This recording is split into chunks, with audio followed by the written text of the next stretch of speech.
Okay, we will speak about the PFAS as a gigantic hidden threat for environmental and human health, and we will also try to understand which technique may be able to solve it. As Helene mentioned, that I am Associate Professor of Environmental Engineering at Mälardalen University, and I'm also guest researcher at Linnaeus University as well. Well, one of the main things that is connected to the PFAS in our environment is this like fires and firefighting foams that was used before to fight down all these fires. One of the examples or the catastrophic examples is the fire that we have in the different forests in different parts of Europe. To fight all these fires, we need to have the foams which are able to stop the fires and like separated from the main driving force for the fires, which is the oxygen. That's why sometimes PFAS was used up to 5% in the concentration of the firefighting foams for putting down all these fires. And one of the studies that was done in Finland, actually, on studying how these firefighting foams was used and how they were affecting the environment, was the one done by Rankinen and his colleagues in 2022.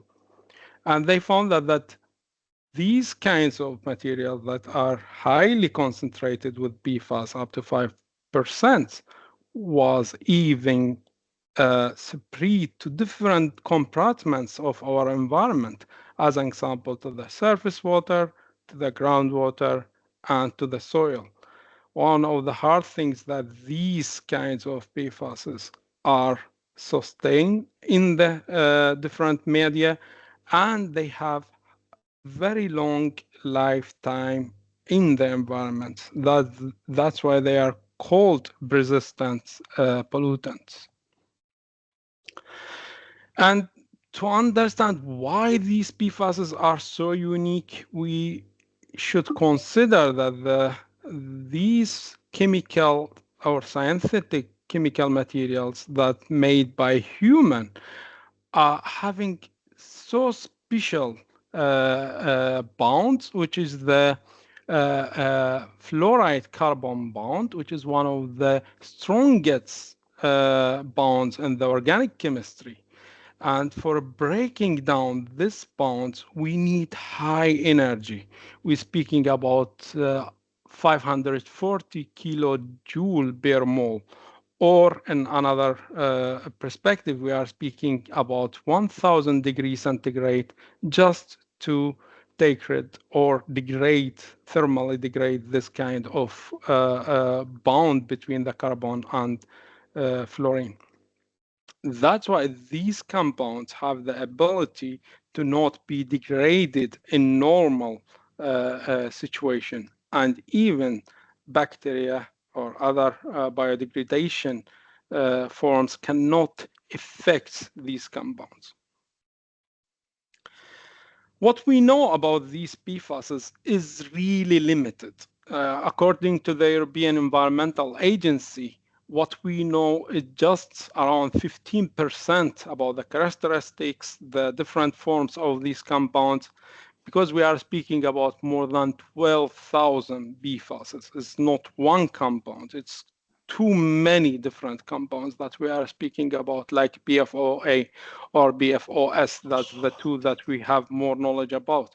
But there are many other different PFAS that we didn't characterize yet, and we don't know anything about. That's why our knowledge about the PFAS is just like the ice mountain. We just know a little bit about these kind of chemicals, and we need to clarify more details to understand how to deal with these PFAS in the future. There are different forms, chemical structures and forms of the PFAS. There are the short chain, long chain, cyclic, branch, and so on. And each one of these structures was developed to do something or to have some properties, physiochemical properties, which can fit in one of the products that we are using in our daily life.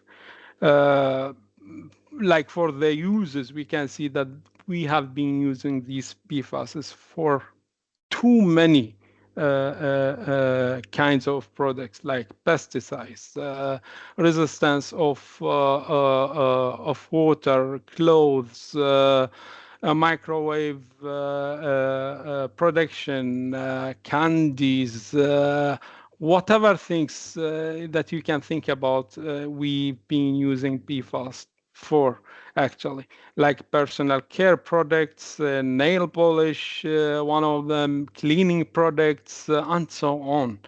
And to understand which one of them we were using and where we can see this table actually as an example. These kind of PFASs have different kinds of functions that can help the product to be, as an example, waterproof. So we should use this kind of PFAS for this purpose, and so on. Some of them are oil proofing, so they are not absorbed there. Some others are also water. So it depends on the properties that we are trying to use and invent in the product that we are focusing on.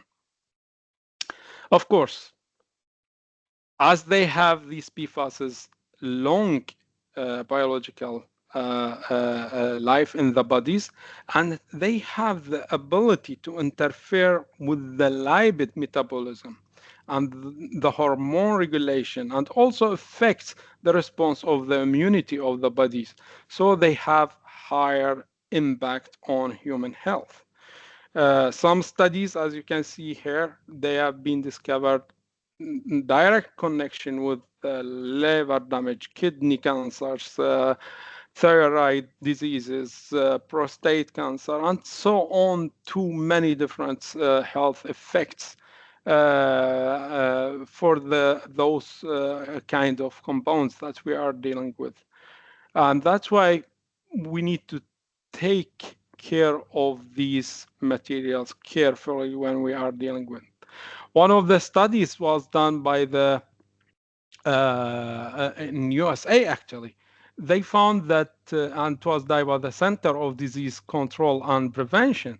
They found that 98% of American citizens have PFAS in their bodies.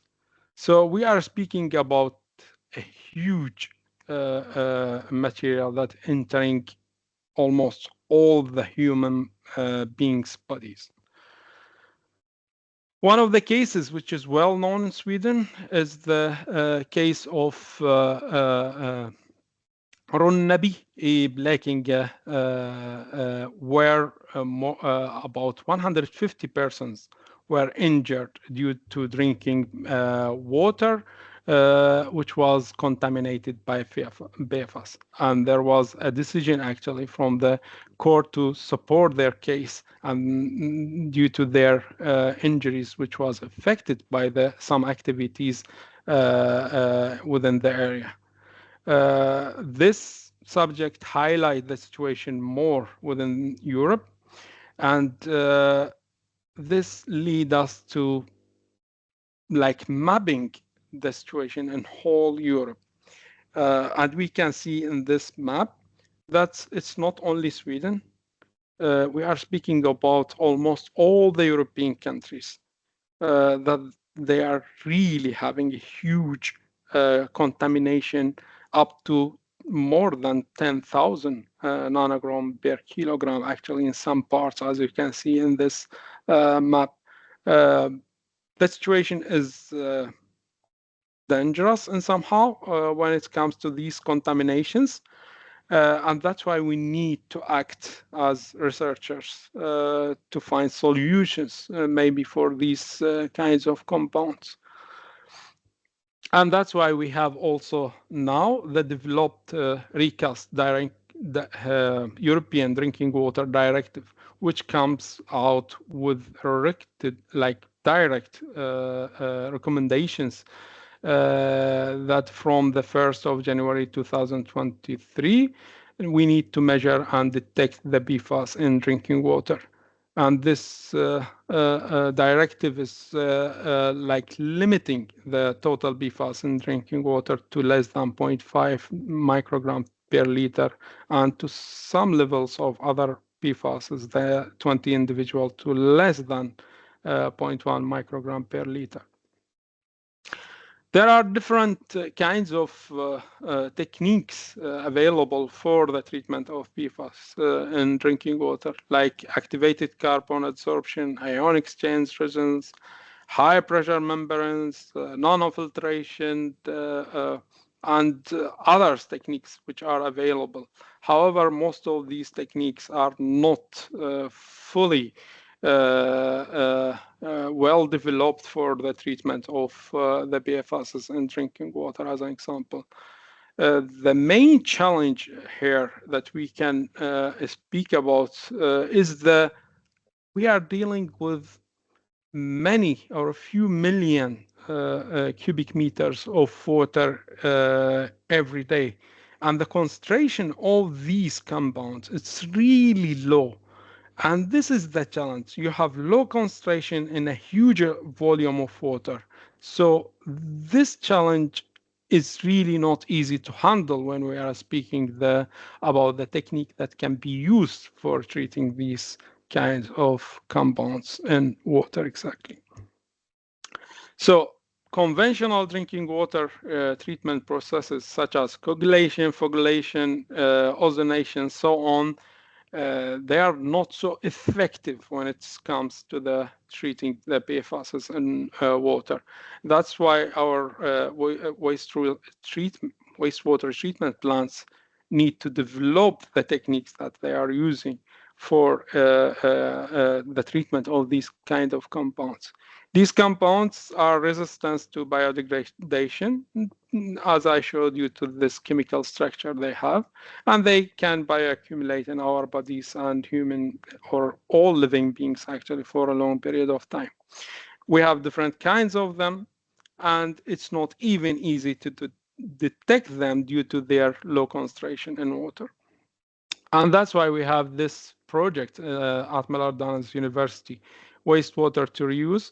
And our goal, of course, with the help of our two sponsors, the Mälara Energi and Eskilstuna's Strängnäs Energi och Miljö, we will try to study the available techniques that found, and also try to develop the techniques for detecting these PFAS in water, as well as develop a treatment method for the PFAS in water. That's what we are started with, and we have a PhD student that's now joining this session actually. Sumana, she will focus on this project and study it carefully. So that was my part, and thanks for listening. If you have any question. Thanks a lot, Yahya. Very, very interesting, intriguing, but very interesting to think about it. Any questions right now? Otherwise, we can take it also at the end of the second presentation, or the wonderings and questions about PFAS. Finns det frågor kanske kopplat till Yahyas presentation?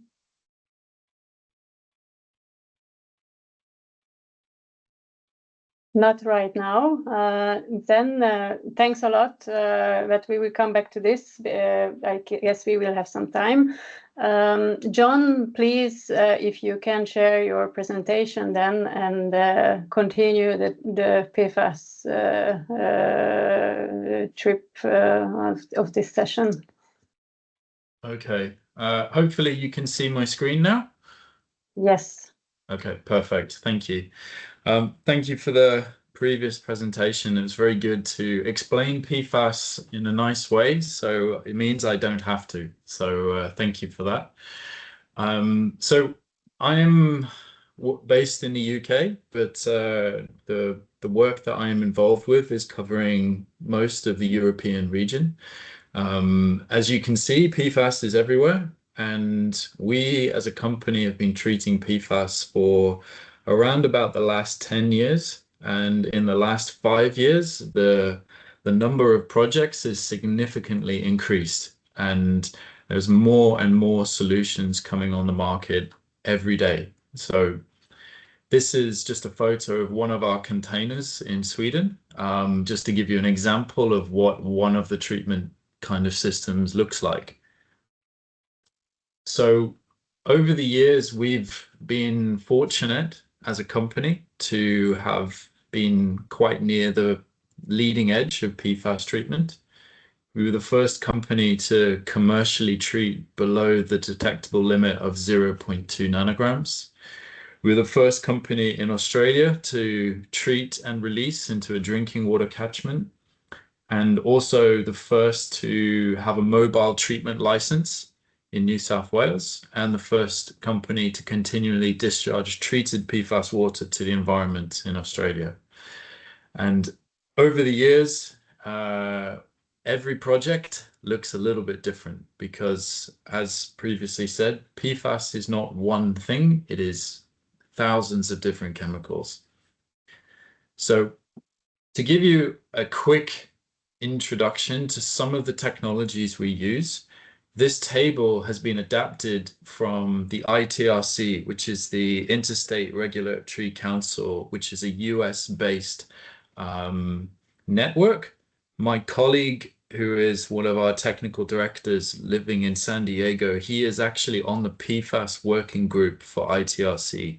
And so they are researching different techniques and publishing it. If you haven't seen the ITRC website, I strongly recommend you visit it because there's some very, very good information and it's all available for free. So this table gives you an idea. In green, these are the technologies that are being used commonly in most of the treatment projects. Like mentioned previously, activated carbon, ion exchange resin, reverse osmosis, nanofiltration membranes, and more recently, foam fractionation. There are other methods which are being developed. Biochar, there's some very interesting developments in this area. Novel sorbents, some of the modified organoclays are getting a lot of good results. Zeolite, commonly used technology previously, but it's also being improved. And then there are some coagulation, flocculation type precipitation solutions. There's one in particular called perfluoride from Germany, which is very effective, but there are a few others on the market as well. So with all these different treatment technologies we have available to us, you know, when we come to a project, what are we choosing? What decisions do we make? And we have to consider that not all PFAS are behaving in the same way. And this, hopefully you can see my mouse, but on the right-hand side, we have this graph, which is showing the behavior of different types of PFAS compounds and the apparent adsorption capacity and the hydrophobicity of PFAS. In the previous presentation, you could see the molecule where you have the head functional group and the chain, which is where you have the carbon-fluorine bonds, which form in this chain. And then you have the functional head group, which changes. And this affects the behavior of the PFAS molecule, particularly in the natural environment, because in the natural environment, these PFAS tend to be found in their anionic form. So they tend to have a negatively charged head. There are cationic found as well, but it tends to be the case. And so this is why adsorption technologies like activated carbon, ion exchange resin are commonly used. But what you see here is the famous ones of PFOS, PFOA with 8 carbons, C8. They have one end that is loving water and one end that is hating water. And so when you see this molecule and you're trying to attach to it, you can attach the functional head group to a adsorption media of some type. The problem comes when you go down to the short chains, where you have PFBS, PFPEA, PFBA. They are not showing such hydrophobicity, and they don't adsorb onto media as well. And you can see over here the huge difference in capacity. So this is an isotherm for an ion exchange resin. And you can see PFBA is very, very difficult for ion exchange resin to hold on to compared to some of the other compounds like PFAS and PFHXS. There are different levels of affinity to different types of media. So when we consider a treatment application, we are thinking about what type of PFAS are we targeting. If we're in Sweden, normally it's the 11 compounds which are being focused on. In Australia, it's 28. In European countries, it's 20. In France, it's 20 plus 8. In the US, it's a hazard class index based off 6 compounds. It is different in every country, and you have to adjust your treatment solution according to your target. Now, we also have to think, particularly in wastewater, what else is in the water? You know, wastewater is normally complex. There are organic materials, there are inorganic compounds present, there's biological activity, we have different levels of ions, sulfates, chlorides, etc. The alkalinity can change depending on the natural water type. And then also the temperature, the climate. All of these things need to be considered. And we also have to give some thought to what waste will we generate. Most PFAS treatment is removal, concentrate, and destroy in this order. And so the destruction process is typically incineration. 1200 degrees C is very common. There are alternative destruction technologies. We are working with Aquaga for their HALT technology in the US because we have found that some of our waste products from our treatment are very well destroyed by that treatment process. There are many other destruction technologies available. And then what process performance guarantee is required?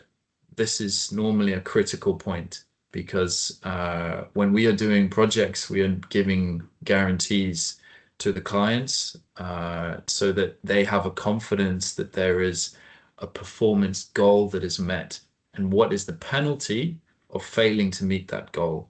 So we generally working with contractors and consultants in this industry, and we are used to this situation where, you know, the performance of the technology has to be very, very good. So this is one example of a technology we use in the wastewater sector, which is it's an ion exchange based technology, but it's following some fairly normal treatment techniques. We have the typical coagulation, flocculation, and clarification. But sometimes with wastewater, we also need to put an oxidation step. And this is because of precursors to PFAS. So there is an analytical method called the total oxidizable precursor assay, or TOPA, which is giving you an indication of the amount of precursors in the water, particularly wastewater, that will transform through oxidation or reduction into PFAS. To give you an idea, I'm working on a project this week, and we have around about 5,000 nanograms in the first baseline analysis for the sum of 11 PFAS. After the top assay, we have 15,000. So it's a huge difference. And if you miss it in your treatment design, then you can have a really big problem. After the clarification process, we then use ion exchange. It's normally a combination of medias. It's not just ion exchange. We use GAC as well. We use modified zeolites, and we adjust it according to the needs of the project. And then depending on the post-treatment, sometimes we're discharging to the environment or sewer, or in some cases, we have water that's being reused by the client after disinfection. So this is a process that we developed and patented last year, which is a regeneration technology for ion exchange resin. So whether you're using GAC or ion exchange resin, you have a lifespan in terms of absorption capacity. Once you reach that capacity, it will no longer bind and remove the PFAS from the water. So what can you do? You can regenerate it. It's very common in the drinking water sector to regenerate ion exchange resins for things like manganese and other minerals that you're trying to remove. So why not for PFAS? There are some challenges, and this was a method that we established where we use a solvent-free regenerant fluid, which we run through the resin. We then have a rinsing process, an acid rinse, and then a water rinse. And in terms of the waste, we are capturing 2 bed volumes, so the bed volumes of the vessel, with this regenerant liquid, which is containing the PFAS, which is then sent to destruction. The rest of the rinsing is recycled through the treatment process for reprocessing. Okay, some case studies. This is a military air base, and they had a problem where they had PFAS contaminated water from fire suppression activities, where they had the AFFF firefighting foams. And as a result of very heavy rainfall, they actually flooded these tanks. And then that was also flooded with the foul sewer network as well. So instead of just having water and AFFF, you had water, AFFF, and wastewater from the sewer network as well. And so this project, Veolia was the main contractor, and we were their subcontractor. And we used our mobile treatment license to come and bring our technology to decontaminate the surface water, foul water sewage infrastructure, the firefighting tanks, and we also then treated the water in a batch, which then had to be held and verified before it was released from these tanks into the sewer network. The treatment process, we had to cover 28 types of PFAS, including long and short chains. And we then also had to ensure we had all of this validated prior to discharge. And to give you an idea of the load, we had between 400 and 6,000 micrograms with a post-treatment target of 0.01 micrograms. Okay, I'm conscious of time, so I'm going to go quite quick. This is a leachate, a complex leachate site where we had to remove PFOS as a target. It was the only PFAS type they asked for on this site, and it was quite a low level, so only 2,000 nanograms, but the target was quite tight, 0.23 nanograms.